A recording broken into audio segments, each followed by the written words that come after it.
पापहारी पिनाक पाणी देवाधिदेव भगवान शंकर किरात वेश धारण किया। एक घुरघुराहट सुनाई दी उस अर्जुन को। दृष्टि घुमाई तो देखा एक विशाल सुअर उनको मारने के लिए तीव्र गति से आ रहा है। राधा बल्लभ श्री हरिवंश। तो आइए पूज्य श्री प्रेमानंद जी महाराज के मुख से सुनते हैं कि आखिर क्यों हुआ था अर्जुन और महादेव के बीच भयंकर युद्ध। भगवान व्यास देव जी के द्वारा दी हुई प्रतिस्मृति विद्या जब अर्जुन को प्रदान करी, अर्जुन समस्त ब्रह्म ऋषियों की वंदना करके देवराज इंद्र की प्रसन्नता से ही दिव्यास्त्र प्राप्त होंगे ऐसी भावना से इंद्रकील पर्वत पर पहुंचे। वहां एक वृद्ध ब्रह्म ऋषि रूप में देवराज इंद्र ही बैठे थे। उनका तिष्ठ तिष्ठ, रुक जाओ, आगे मत जाओ, आगे अस्त्र शस्त्र ले जाने लायक देश नहीं है, यहां सब दिव्य सिद्धों का देश है। तुम अपना ये धनुष फेंक दो, ये तूणीर फेंक दो और सावधान होकर आगे जाओ।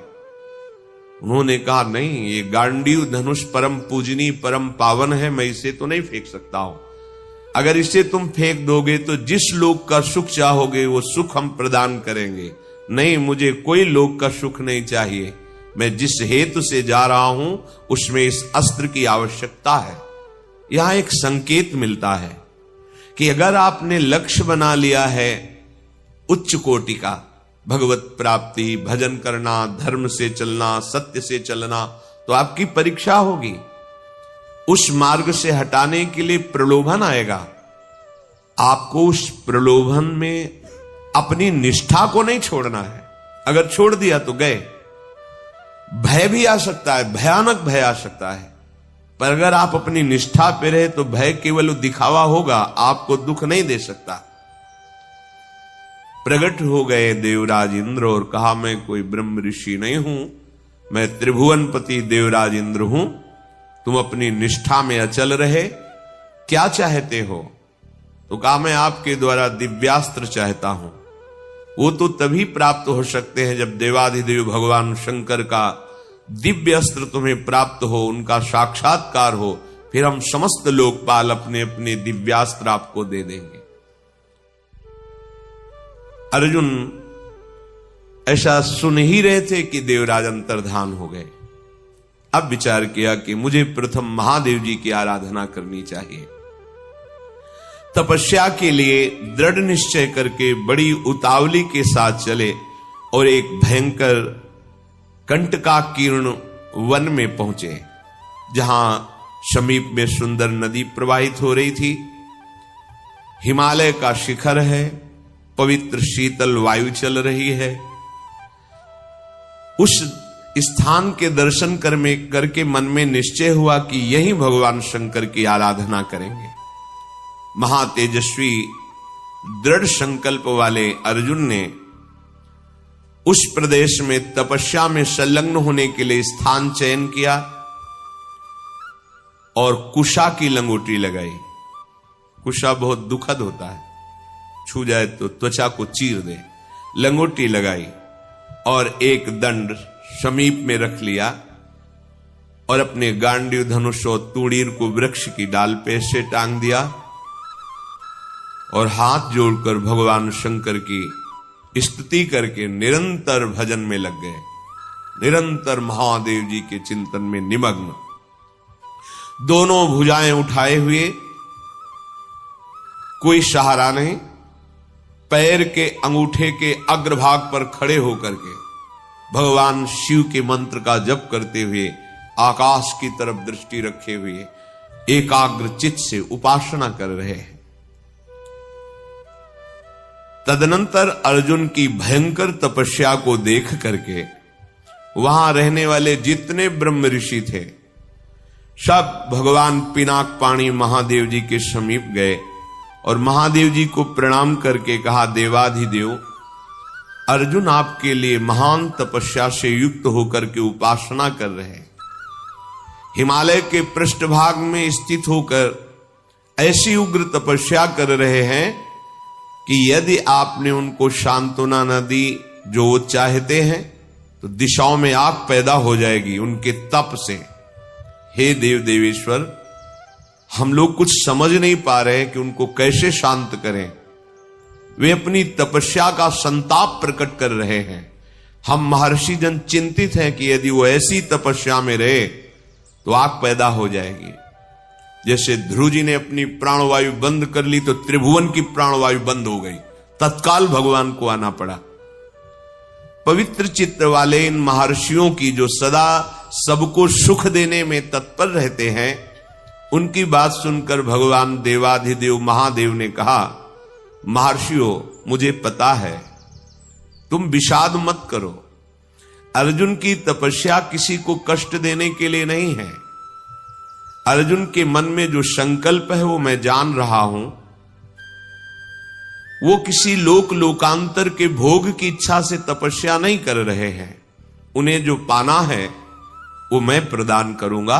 तुम सब शांत चित्त होकर अपने अपने भजन में लगो जाकर। भगवान शंकर का ये वचन सुनकर जितने ब्रह्मर्षि आए हुए थे सब प्रणाम करके अपनी अपनी कुटिया को गए। उन महात्माओं के चले जाने के बाद सर्व पापहारी पिनाक पाणी देवाधिदेव भगवान शंकर किरात वेश धारण किया। दिव्य कांति धनुष बाण धारण किए हुए, मृग चर्म धारण किए हुए, और भगवती उमा भी उसी भेष में साथ में, और साथ में उमा के साथ बहुत सी देवियां और महादेव जी के साथ उनके गण, पर सब किरात वेश में। जे ही भगवान शिव इस वेश में वन में प्रवेश किए तो सारा वन शांत हो गया। खग मृग पशु पंछी वायु जल सबका कोलाहल शांत हो गया, आवाज बंद। एक घुरघुराहट सुनाई दी उस अर्जुन को। आकाश दृष्टि करके मंत्र जप कर रहे थे। दृष्टि घुमाई तो देखा एक विशाल सुअर उनको मारने के लिए तीव्र गति से आ रहा है। तत्काल अर्जुन ने अपने गांडीव धनुष को उठाया और प्रत्यंचा चढ़ाकर टंकार की, जिसकी ध्वनि उस शांत वन में गूंज गई। अर्जुन ने कहा, ऐ शुकर, मैं तपस्या में लगा हूं, किसी को कष्ट नहीं दे रहा हूं, फिर भी मुझे मारना पड़ेगा, क्योंकि तू बिना अपराध के मुझे मारने के लिए आ रहा है। सुदृढ़ धनुष वाले अर्जुन को प्रहार के लिए उद्यत देखकर किरात रूपधारी भगवान शिव ने सहसा रोका। ऐ वीर, इस शूकर को मैंने पहले शिकार रूप में निश्चित कर लिया है, तुम अपना बाण मत चला देना। परंतु अर्जुन ने किरात के वचन की अवहेलना करके तत्काल भयंकर बाण के द्वारा उस शूकर को बेध दिया। जैसे अर्जुन का बाण वैसे ही किरात वेशधारी भगवान शिव का बाण भी उसी जगह लगा। दोनों के छोड़े हुए बाण से सुवर्ण रूप त्याग करके मूक दानों विशाल पर्वत की तरह वो अपने असली स्वरूप में आकर प्राण त्याग कर गिर पड़ा। उसे अर्जुन को मारने के लिए भेजा गया था। जैसे बिजली की गड़गड़ाहट होती है, ऐसे आवाज करते हुए असुर अपने प्राणों को त्याग दिया। शत्रुनाशक अर्जुन उस तेजस्वी की रात को देखा जो कुछ दिव्य स्त्रियों से घिरे हुए थे। अर्जुन ने कहा, तुम कौन हो और यहां स्त्रियों के साथ क्यों घूम रहे हो? क्या आपको मालूम नहीं कि भयावह वन है? और क्या तुम्हें वन के सिद्धांत का भी ज्ञान नहीं है? जब मैंने लक्ष्य संधान कर दिया तो तुमने बाण क्यों मारा? ये मेरे पास आया था, मेरे को मारने के लिए आया था, मैंने इस पर बाण संधान किया, तो तुम मेरी वीरता का तिरस्कार करके इस पर बाण संधान क्यों किया? इसका उत्तर दो, नहीं तो मैं तुम्हें जीवित नहीं छोड़ूंगा। अर्जुन ने ऐसा किरात से कहा। ये मृगया का धर्म नहीं है जैसा आपने किया है। तुम पर्वत निवासी हो, उत्तर दो, नहीं तुम्हें जीवन से वंचित कर देता हूं अभी। अर्जुन के इस प्रकार कहने पर किरात भगवान जोर जोर से हंसने लगे और कहा, बहुत वीरतापूर्व तुम वाणी भी बोलते हो और वीर भी हो, पर मुझे वन में इसलिए कोई भय नहीं लगता कि यही मेरा घर है। वनवासी हूं, किरात हूं, किंतु जब मैंने कह दिया था कि तुम बाण मत चलाना, ये मेरा लक्ष्य है, तो तुम्हारा साहस कैसे इतना हो गया कि मुझ वनवासी की आज्ञा का उल्लंघन करके तुमने बाण संधान कर दिया। तुमने दुष्कर कर्म किया, ये मुझे पसंद नहीं आया। और तुम जो कहते हो कि मुझे जीवन से हाथ धोना पड़ेगा, तो पहले बल का निर्णय कर लेना चाहिए, फिर बाद में निश्चय होना चाहिए। तुमने हमारे बल का निर्णय तो किया नहीं। क्या तुम जानते हो हम में कितना बल है? किरात वेशधारी भगवान ने कहा। अर्जुन ने कहा, तुम्हारे जानने की हमें कोई आवश्यकता नहीं है, मुझे तुम जान लो। मेरा नाम अर्जुन है, मैं गांडीव धनुष को धारण करता हूं, और जब गांडीव मेरे हाथ में हो तो त्रिभुवन में कोई ऐसा नहीं जो मुझे परास्त कर सके। ये हिंसक रूप धारण करके दैत्य मुझे मारने आया था, मैंने इसे मार गिराया, अपराध आपका है। आपने मेरे लक्ष्य पर बाण क्यों मारा? किरात वेशधारी भगवान बोले, मैंने पहले रोका था और बाण संधान करके मैंने मारा है, और तुम मेरे सामने वीरता की बात कर रहे हो, इसलिए लगता है कि मुझे तुम्हें दंड देना पड़ेगा। अर्जुन ने कहा, ऐसा कौन है त्रिभुवन में जो मुझे दंड दे? हमें लगता है कि तुम्हें प्राणों से कोई प्यार नहीं है, तुम्हें प्राणों से हाथ धोना पड़ेगा। भगवान ने कहा, तुम्हें बल का घमंड है क्या? तुम दूसरों को निर्बल समझते हो क्या?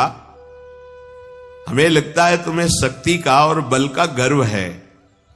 तो धैर्यपूर्वक हमारे सामने तुम अपना बल प्रदर्शन करो, मैं खड़ा हूं। पर जब मैं बाण छोड़ूंगा तो तुम खड़े नहीं रहोगे। किरात की ये बात सुनकर अर्जुन को बड़ा क्रोध है कि एक वनवासी किरात हमको ललकार रहा है। तत्काल भगवान शिव का ध्यान करके बाणों का संधान प्रारंभ किया। जितने भी बाण जा रहे हैं उस कोई घाव नहीं पैदा करे, सब लीन होते जा रहे हैं। और बार बार किरात कह रहे, और संधान कर। अर्जुन को समझ में नहीं आ रहा कि आज तक तो ऐसा नहीं हुआ। बाण गया, अक्षय तूणीर है, बाण गया, लक्ष्य वेदा तूणीर पे आ गया है। ये तो लीलता जा रहा है। बाण जहां जा वो अंतर्ध्यान उन्हीं के शरीर में होता जा रहा है। अर्जुन ने बाणों की वर्षा, झड़ी लगा दी। भगवान जो किरात वेश में कोई चेष्टा नहीं कर रहे, जहां बाण जाता है वहीं समा जाता है, अंतर्ध्यान हो जाता है। 48 मिनट तक बाणों की झड़ी लगाते रहे, कोई खरोच भी नहीं और एक भी बाण वापस नहीं हुआ। सारी बाण वर्षा व्यर्थ देखकर अर्जुन को बड़ा आश्चर्य हुआ और कहने लगे, धन्य है किरात, धन्य है। वास्तविक मैंने ऐसा वीर नहीं देखा तुम्हारे जैसा। हिमालय शिखर के समान तुम निश्चल खड़े हो, और महाप्रचंड गांडीव धनुष से छूटे हुए बाण तुम्हें तनिक व्याकुल नहीं कर पाए। शास्त्रों बाण संधान किया पर तुम्हें खरोच नहीं हुई। एकमात्र मेरे आराध्य देव भगवान पिनाक पाणी शिव के सिवा कोई दूसरा ऐसा नहीं हो सकता कि जो हमारे गांडीव धनुष की चोट सह जाए बाणों की। और यदि तुम रुद्रदेव से भिन्न हो तो अब मैं जितने मंत्र जानता हूं, अस्त्र जानता हूं, सबका प्रयोग करके तुम्हें नष्ट कर दूंगा। अर्जुन ने जैसे आग्नेय अस्त्र मिले हुए थे, उन सब अस्त्रों का प्रयोग भगवान शिव पे किया। सैकड़ों दिव्य अस्त्रों का प्रयोग किया, पर सब अंतर्ध्यान जाकर के शांत हो जाते हैं। भगवान किरात वेशधारी हंसते हुए बोले, और करो, और बाणों का संधान करो। अर्जुन ने देखा अब तूणीर में एक भी बाण नहीं रह गया, तो उन्होंने विचार किया कि भगवान अग्निदेव जी के द्वारा ये दिए हुए खांडो प्रस्थ जलाने के लिए तूणीर थे, इनका अक्षय शब्द नाम है। अर्थात कभी खाली ही नहीं होंगे। कर्तुम अकर्तुम अन्यथा कर्तुम सर्व समर्था सा ईश्वर, देवों के भी देव महादेव। एक भी बाण तूड़ीर में नहीं बचा, सारे बाण नष्ट हो गए। अब मैं क्या करूं? ये तो मेरे बाणों को ही लील जा रहा है, तो मैं इस प्रचंड बलशाली धनुष के प्रहार से मारूंगा, धनुष की कोटि से। ऐसा विचार करके अर्जुन ने अपने प्रचंड गांडीव धनुष से प्रहार किया। गांडीव धनुष भी लीन हो गया।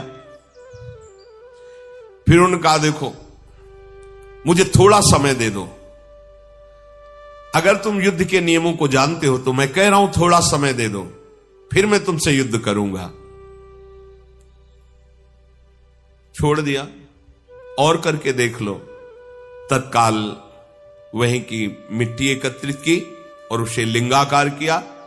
बन था ही, कुछ पुष्प लिए, माला और पुष्प, और हाथ जोड़कर भगवान शंकर की आराधना की, भगवान शंकर का स्तवन किया।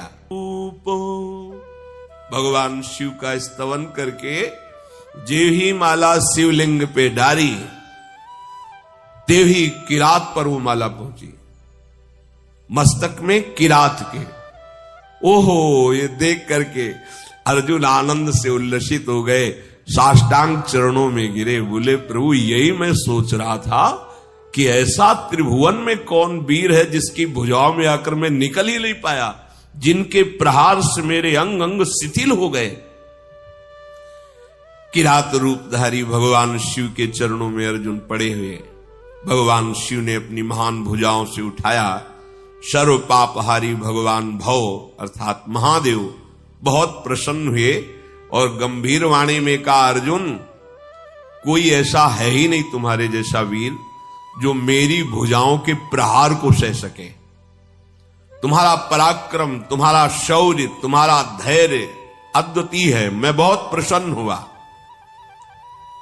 मेरा स्पर्श सबको सहज में नहीं प्राप्त होता है, मेरा स्पर्श प्राप्त हो गया। अब तुम्हारा शरीर दिव्य है, अब तुम इसी शरीर से जिस लोक में चाहो जा सकते हो। तुम्हारा तेज कोई सह नहीं सकता है। आज से तुम्हारा पराक्रम अद्वितीय है। महाबाहो, मेरी ओर देखो और प्रसन्न हो। देखो, मैं तुम्हें दिव्य दृष्टि देता हूं, तुम मेरे स्वरूप को देखो। भगवान शिव ने जब ऐसा कहा तो अर्जुन के सामने अब किरात रूप नहीं, देवाधिदेव महादेव जो किरात वेश में स्त्री स्वरूप में साक्षात त्रिभुवन सुंदरी अंबा और उनकी दासियां और भगवान शिव के गण। बार बार अर्जुन जी ने पूरे शिव परिकर को प्रणाम किया और कहा, तुम युद्ध में अपने शत्रुओं पर जो विजय चाहते हो तो आज के बाद कोई देवता भी तुम्हें परास्त नहीं कर सकता। मनुष्यों की तो बात जाने दो, मैं तुम्हारे हृदय की बात जानता हूं, तुम मुझसे क्या चाहते हो। लो, विश्व विनाशक पाशुपतास्त्र मैं तुम्हें प्रदान करता हूं। ये वो अस्त्र है जिसको कोई भी अस्त्र कुंठित नहीं कर सकता और एक क्षण में पूरे त्रिभुवन को भस्म करने की सामर्थ्य मेरे इस अस्त्र में है, पाशुपतास्त्र। तदनंतर शूलपाणी भगवान महादेव जी और भगवती पार्वती जी के दर्शन करके अर्जुन को बड़ा आनंद प्राप्त हुआ। साष्टांग पृथ्वी पर लेटकर प्रणाम किया। अर्जुन बोले, हे जटाजूटधारी सर्वदेवेश्वर देवाधिदेव महादेव, भग देवता के नेत्रों का विनाश करने वाले नीलकंठ, आपके मस्तक पर जगत पावन करने वाली गंगा जी विराजमान है। प्रभु, समस्त कारणों के परम श्रेष्ठ कारण आप हैं। मैं बहुत लज्जित हो रहा हूं। अपने स्वामी से युद्ध किया, अपने आराध्य देव से युद्ध किया, आप पर बाण संधान किया, कटुवचन बोले, धनुष से प्रहार किया, और भी। नाथ, मेरे अपराध को क्षमा कीजिए। मैं बहुत अंदर लज्जा से युक्त हो गया हूं। मैं आपके ही दर्शन की इच्छा लेकर इस महान तप से युक्त हुआ था। हे देव देवेश्वर, संपूर्ण जगत आपकी वंदना करता है और मैंने आप पर प्रहार किया, फिर भी आप प्रसन्न हैं। नाथ, मुझे बहुत अंदर से लज्जा आ रही है। मैंने जो आपके सामने साहस दिखाया, ये मेरा अपराध है। प्रभु, अनजाने में मेरे से अपराध बन गया। हे शंकर, मैं आपकी शरण में हूं, मेरी धृष्टता को क्षमा कर दीजिए। महातेजस्वी भगवान वृषभध्वज ने अर्जुन का हाथ पकड़ा और हंसते हुए कहा, अपराध थोड़ी है, कोई मैं शिव रूप से तुम्हारे सामने थोड़ी था, मैं तो किरात रूप से था, तुम्हारा कोई अपराध नहीं। वीर का यही